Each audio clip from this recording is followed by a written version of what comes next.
Asante sana Mvula, na dabi haijaisha. Dabi bado inaendelea. Tulianza sehemu ya kwanza ya mkutano wetu kwa kuzungumza na makocha pamoja na manahodha wa timu mbili zinazokwenda kuumana kwenye uwanja wa Benjamin Mkapa kesho kuanzia majira ya 1:15 usiku. Na sasa tunakwenda kwenye upande wa pili, upande ambao unahusisha mameneja habari wa klabu hizi mbili. Tunaye Ali Kamwe ambaye ni meneja habari na mawasiliano wa klabu ya Yanga ambao wenyewe ni wenyeji wa mchezo huu, lakini pia tuna Ahmed Ali ambaye ni meneja habari na mawasiliano wa klabu ya Simba ambao wao kwa siku ya kesho ni wageni. Kama ambavyo tulianza na kocha Miludi Hamdi ambaye ni mwenyeji, basi hata hapa sasa tutakwenda kuanza na Ali Kamwe ambaye atakwenda kuzungumza kwa upande wa klabu sasa imejiandaaje kwa mchezo wa kesho na ujumbe wake kwa ujumla kutoka Young African Sports Club. Karibu sana Ali, zungumza na wapenzi wa Young African Sports Club, wapenzi wa Simba Sports Club, wapenzi wa ligi kuu ya NBC na wapenzi wa dabi ya Kariakoo ambayo haina kipengele. Karibu sana. Asante sana. Mikate hapo inatosha. Sasa sogea hivi. Tutakupisha bosi. Asante. Habari za mchana ndugu zangu waandishi wa habari. Habari pia za mchana wa Tanzania ambao mnafuatilia pia mkutano huu wa habari hapa unaotuhusisha sisi wasemaji wa hivi vilabu viwili. Najua viko vyombo vya habari hapa vinaruka mubashara. Basi ni jambo zuri. Cha kwanza kabisa ni kuwapa pongezi ndugu zangu waandishi wa habari wote kwa kazi nzuri ambayo mnaifanya na mnaendelea kuifanya kwenye kutangaza mpira wetu na kuitangaza vizuri dabi yetu ya Kariakoo. Hivi karibuni nilimsikia afisa hapa wa mawasiliano, mkuu wa habari mawasiliano wa bodi Karim Buimanda akitanabaisha kwamba ligi yetu imebakia pale pale kwenye nafasi ya 4 kwa ubora, na akaenda mbali kwa kusema kwamba Kariakoo Derby ndio kioo cha mpira kwa hapa Tanzania. Yaani maana yake mechi kati ya Yanga na Simba, licha ya ligi kuwa na timu 16, hatuwezi kukimbia ukweli kwamba kioo cha ligi yetu, kioo cha mpira wetu ni hii dabi ya Kariakoo. Kwa hiyo mnafanya kazi nzuri sana kuitangaza hii dabi, na hapa ambako inasemwa imefika nafasi ya 4, hapa ambako inasemwa ligi yetu ni bora, basi na nyie waandishi wa habari mna mchango mkubwa sana na mna kila sababu ya kupongezwa, na nyie mjivunie hili jambo. Nchi za wenzetu ambazo kuna dabi kama hizi, kwa mfano South Africa hapa, timu zao mbili ambazo ndio zinateka hisia za watu wengi kiuwezo zimeshuka kidogo, lakini ule ujivuni ule haujaondoka kwenye mioyo ya mashabiki wa mpira. Bado shabiki wa Orlando, shabiki wa Kaizer Chiefs inapokuja dabi bado anakuwa mjivuni na mpira wao. Sasa sisi hapa Tanzania tuna baraka zote. Tuna ubora wa hizo timu, tuna ubora wa ligi, na tuna ubora pia wa mashabiki ambao mara zote wamekuwa wakijitokeza viwanjani kuja kusupport timu zao. Na hapa nizungumze sasa na mashabiki na wanachama wa klabu Young Africans ambao kimsingi sisi ndio wenyeji wa huu mchezo.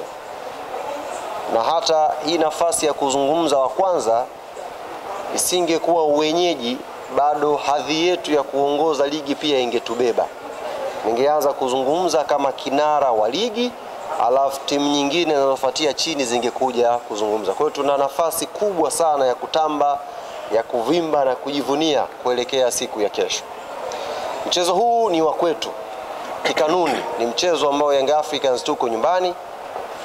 Hivyo tunatakiwa twende tukathibitishe kwa vitendo kwamba ni mchezo wa nyumbani, na tuwe sehemu kubwa ya mashabiki ambao wataingia Benjamin Mkapa.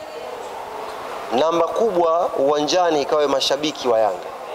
Namba kubwa ikaonekane ni rangi ya kijani na njano ndiyo imeshamiri ndani ya uwanja wa Benjamin Mkapa kwa ajili ya kuwasukuma, kuwapa hamasa na morali wachezaji wetu waweze kutupa furaha.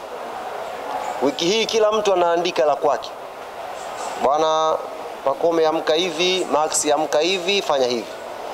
Lakini hayo yote ambayo tunatamani na ndio kiu yetu yaonekane kesho Benjamin Mkapa, tutawatia unyonge kweli kweli hawa wanajeshi wetu kama watakuwa wanatoka kwenye tunnel pale, alafu wanayanga tuko wachache.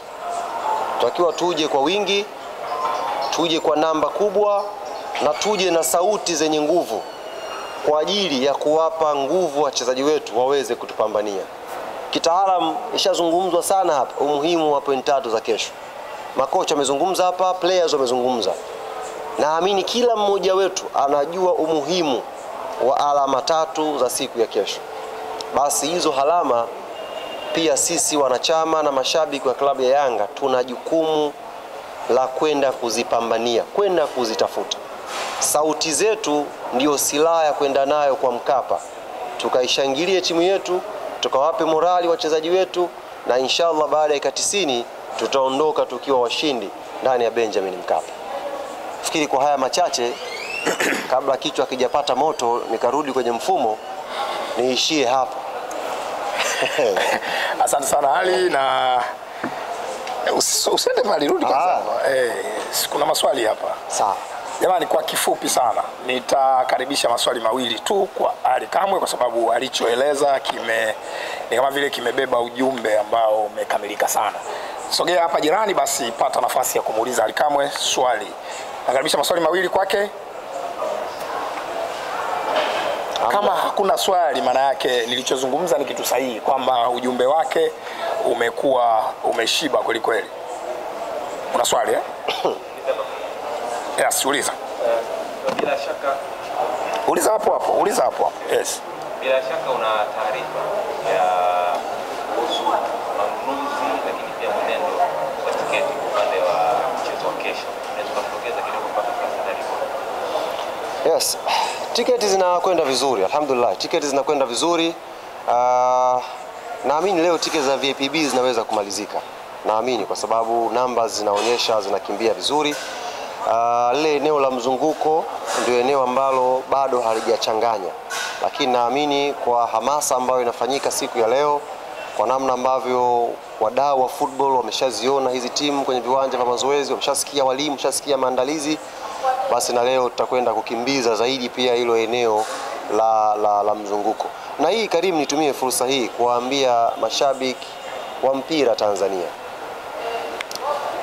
kama tutasubiri ifanyike hamasa kubwa ndio tutamani kwenda kuiona Kariakoo Derby, basi na sisi mashabiki wa mpira tutakuwa haututendei haki mpira wetu. Kama hii ndiyo mechi kubwa, ndiyo kioo cha ubora wa mpira wetu, ndiyo mechi ambayo tunapokea watu wengi kutoka nje. Kaka yetu Msigu amesema sasa hivi mechi ya dabi imeshakuwa bidhaa ya utalii. Yaani serikali yenyewe sasa haitazami kwenye jicho la mpira tu, inatazama kwenye jicho pia la utalii. Kwa maana wana namba rasmi za wageni ambao wanatoka mataifa mbalimbali kuja kwa ajili ya Kariakoo Derby. Na nyinyi ndugu zangu waandishi wa habari, mpo kwenye platform mbalimbali za kihabari za kimataifa.